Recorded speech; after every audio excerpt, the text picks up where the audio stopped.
Hello everyone, welcome back to our channel Vedangas. Here I am back with another video. So today's video is about the chapter of income from salaries. The basic chapter we are going to start from today, the income from salary. And this for the assessment year 2021.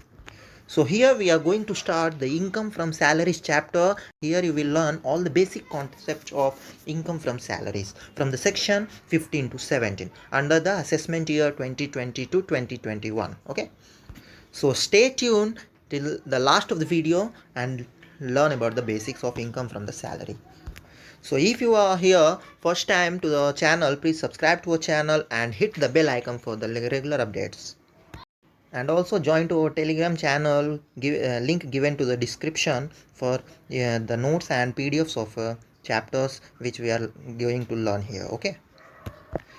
So here regularly we will make a new videos of several concepts like cost accounting, advanced accounting, financial accounting and many more, income tax, etc. So stay tuned to our channel and be learner of our channel. Okay. So guys, let's start today's video from the income from salaries from section 15 to 17 in for the assessment year 2020 to 2021. So first of all, we will talk about the heads of income.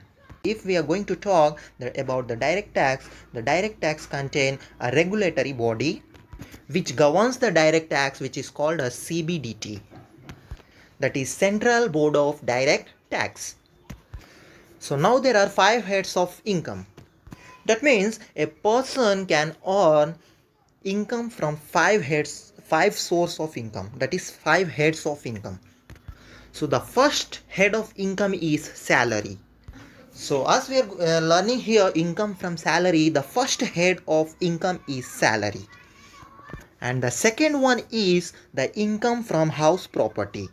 Suppose you are purchasing a house and the house is given for rent by you. So whatever income you are going to earn from that will be considered from the income from house property, right?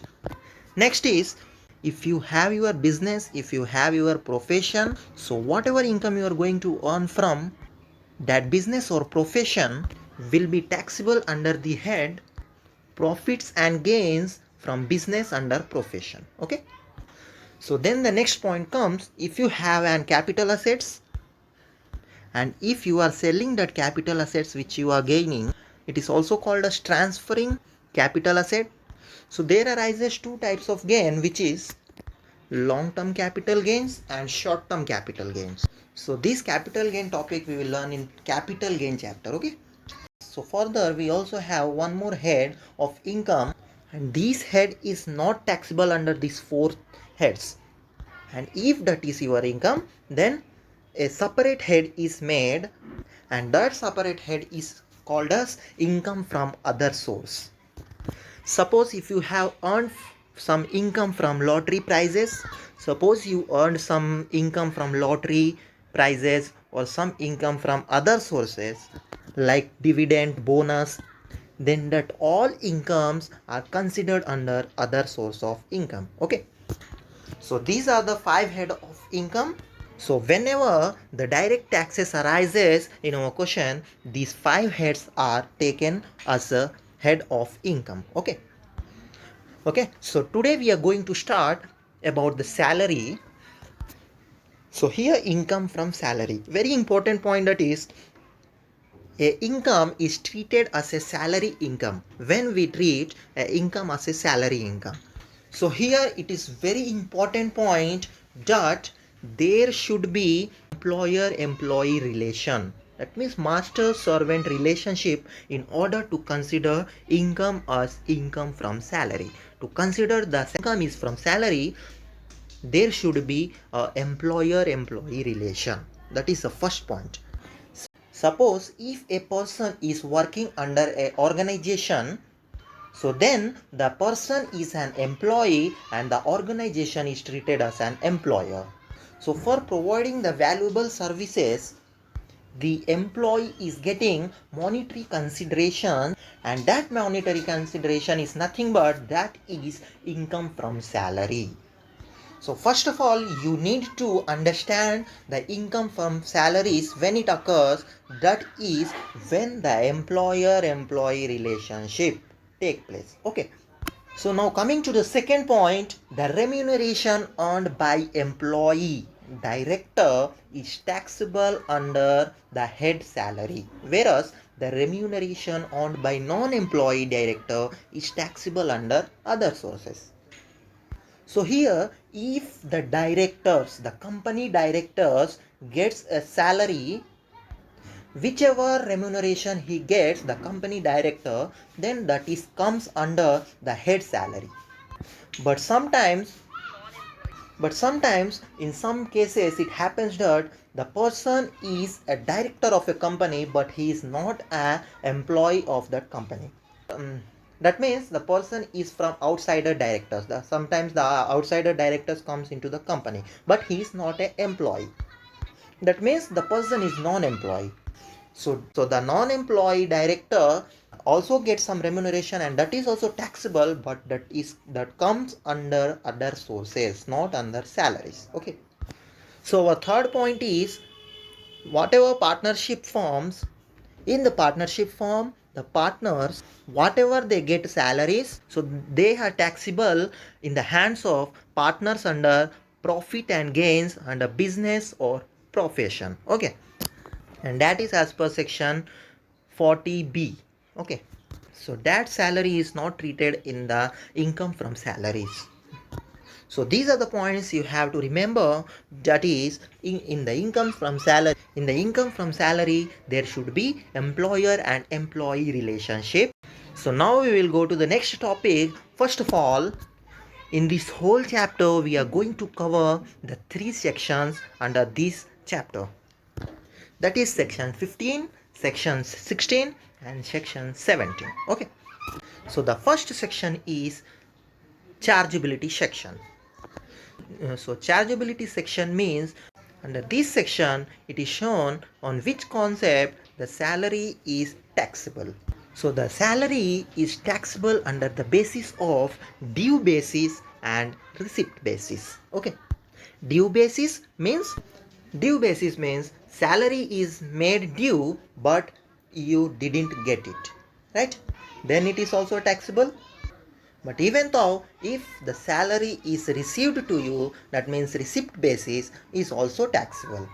But according to government, income tax department said that the section 15 what is going to say, section 15 what is saying that, section 15 is saying that the salary will be taxable on the basis of due basis or receipt basis, but whichever is earlier.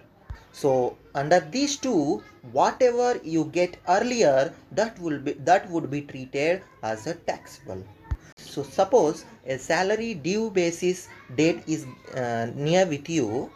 That means first suppose due dated is 1st April and you got that salary in hand on 15th of April. So as per income tax department, it is said that whichever is earlier, that will be only considered. Okay. So coming to the next point, basics of salary. We are going to learn here the basics of salary. So see, in salary chapter, you always get 2 questions regularly. One is our gross salary and one is net salary. One is gross salary and other is net salary. So in the salary, the organization provides a lot of facilities, lot of allowances, which an employer gives to their employee. So the employer gives to their employer the basic salary, with basic salary, many more, like dearness allowance, transport allowance, conveyance allowance. There are a lot of that. There are number of allowance provided by the employer to his employee. Okay. So that facilities is known under income tax, is known as, under income tax, those facilities is known as perquisites. Okay. So what is gross salary? All over facilities, all over allowances, whichever is given to the employee, all we are going to add, then we will get the the gross salary. So what is net salary? Net salary means whenever from the gross salary some deduction is made. So there are certain deductions. So there are certain deduction in this chapter that which is covered under under section 16. So that also we are going to learn next. So what is gross salary? All the allowances and facilities are going to be added, then we will get gross salary, and from the gross salary some deduction is made under section 16, then we will get net salary. So now we will talk about what are the items which is covered under salary. So we already discussed about that. So what salary includes? Salary includes what? Basic salary, allowances, perquisites, and profit in lieu of salary. So salary includes basic salary, all the allowances provided by the organization, perquisites means facilities, plus profit in lieu of salary. Lieu of salary means under retirement. Whenever you get retired, whatever facilities or pensions or bonus, whatever it's given by the organization, then we treat it as a lieu of salary. So that all things are covered under this. Okay, so now next, so now we are going to under section 16, deductions. So this is the main topic which is very important. So section 16 covers the deduction. See, so we learned about the exemptions and deductions. So the very important is the section 16, that is deduction. So this deduction is called as internal. This would be a internal deduction. Internal deduction. So these deduction only enters about this chapter only. That means whatever comes under income from salaries, so for that only this is a specific section deduction. Okay. So first of all, section 16 what says about that? It gives deduction from gross salaries. Now we discuss about that, right? From gross salary we less some deduction. So whatever deduction we are going to less, the first deduction is standard deduction. So under section 16 subsection 1, the deduction is standard deduction. So you should be remembered, gross salary which is going to be less from the gross salary, the first section 16 under section 1, standard deduction. So whatever under section 16 subsection 1 gross salary we have to take, or here the amount is given, that is rupees 50,000, that is a limit, whichever is less we have to take and deduct it, right? That means one is your gross salary amount should be shown, and other is the rupees 50,000 which is given limit that we have to take. So whichever is lesser we have to take. Okay. Suppose here if your gross salaries comes 2 lakhs, so you will not get the deduction of 2 lakhs, right? What is the rule? The limit is 50,000. So whatever the gross salary or 50,000, whichever is lesser we have to take. So the first deduction is standard deduction under section 16 subsection 1. So what the rule says? We have to take the gross salary amount and we have to deduct lesser amount, either gross salary or the limit which is given 50,000. Okay. So now we are going to the second deduction, that is entertainment allowance, which is under section 16 subsection 2. But you need to remember that the entertainment allowance under section 16 subsection 2 is only provided to the government employees. Okay, only provided to government employees. The deduction for entertainment allowance is only received to the government employee. The private employee could not receive the entertainment allowance deduction. Okay. So the rule for these allowance, these deduction allowance, the rule number 1 is actual entertainment allowance received. Rule number 2, 1/5 of basic salary. And rule number 3 is maximum rupees 5,000. The maximum limit is 5,000. This is very important. The maximum limit is 5,000. So the first, second and third points we will compare, and whichever lesser is deducted. Whichever less, that is deducted. So the entertainment allowance, who gets? The government employee gets the entertainment allowance deduction.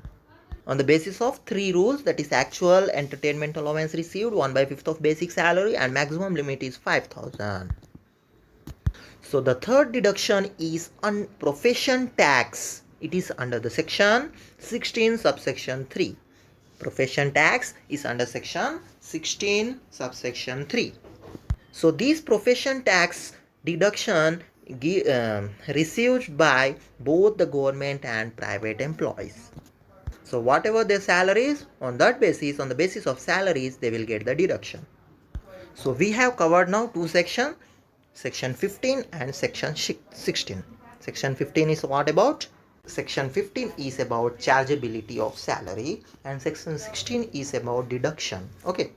So let us move further then. The format of computation of income from salary. What is the computation? What is the format for computing the income from salary? So this is the format of computation of income from salary.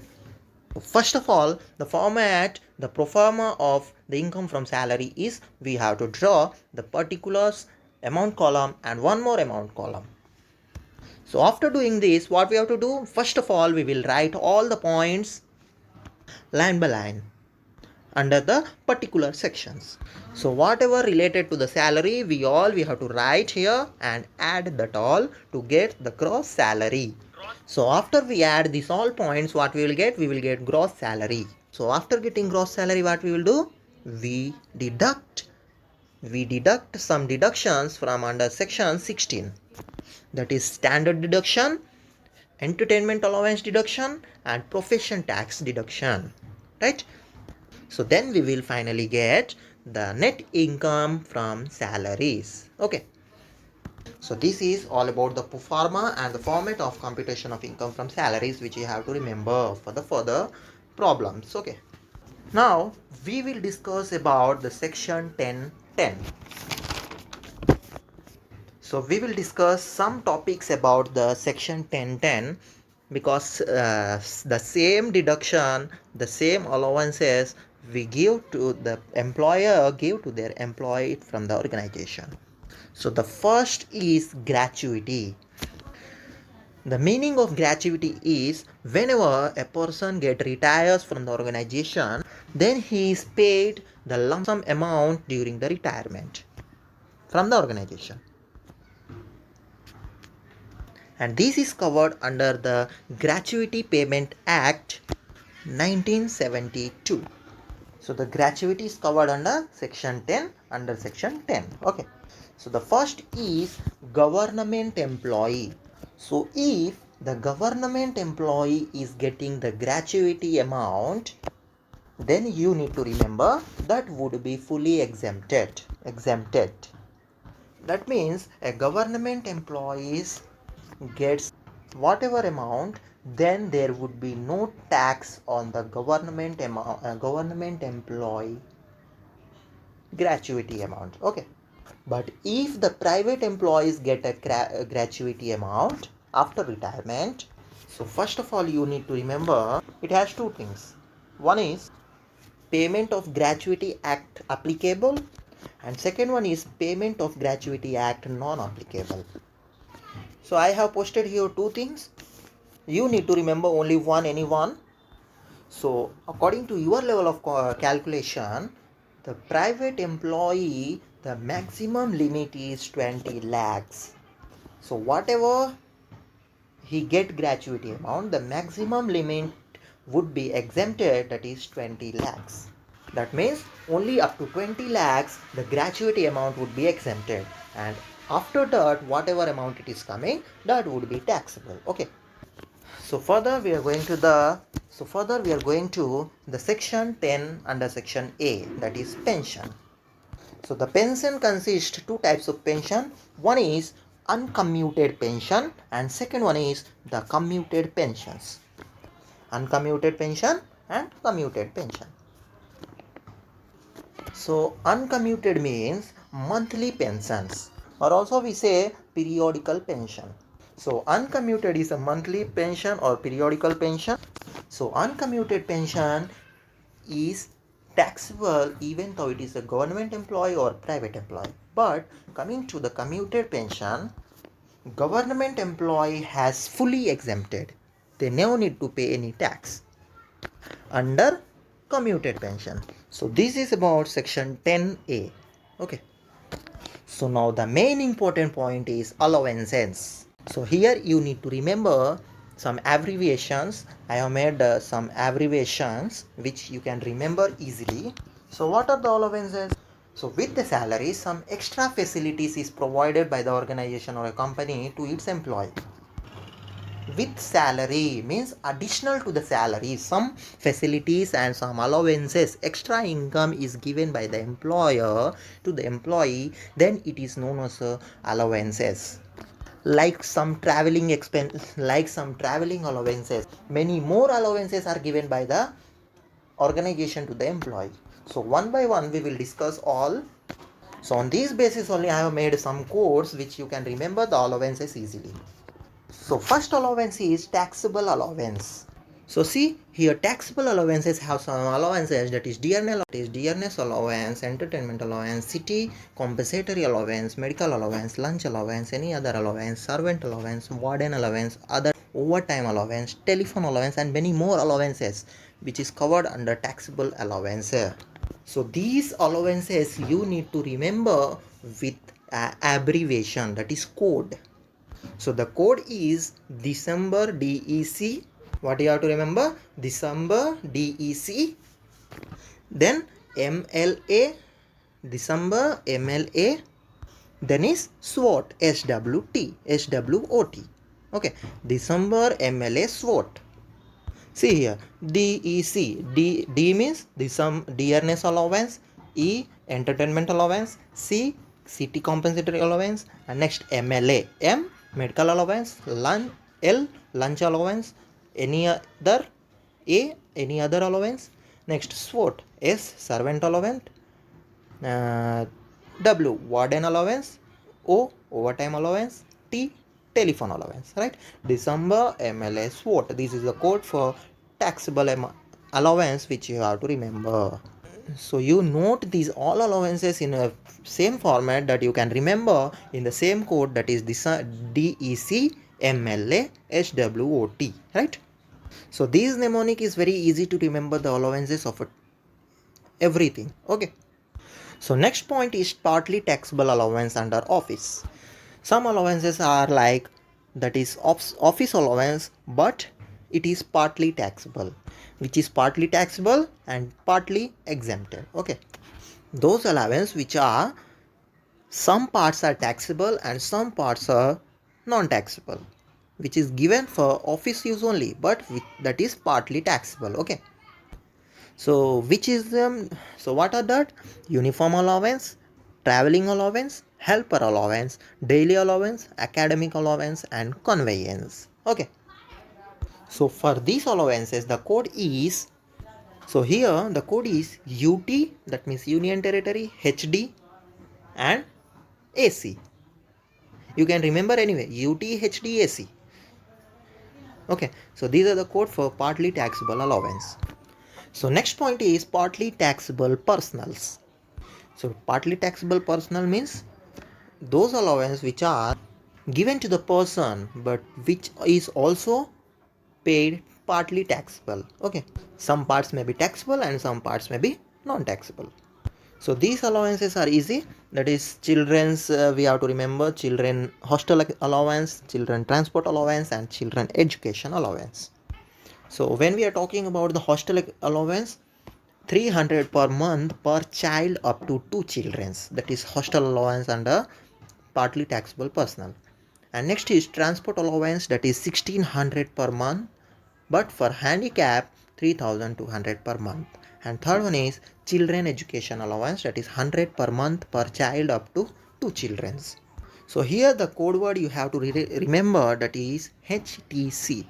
So H refers hostel expense, that is hostel allowance, T is transport allowance, and C is children education allowance, HTC, right?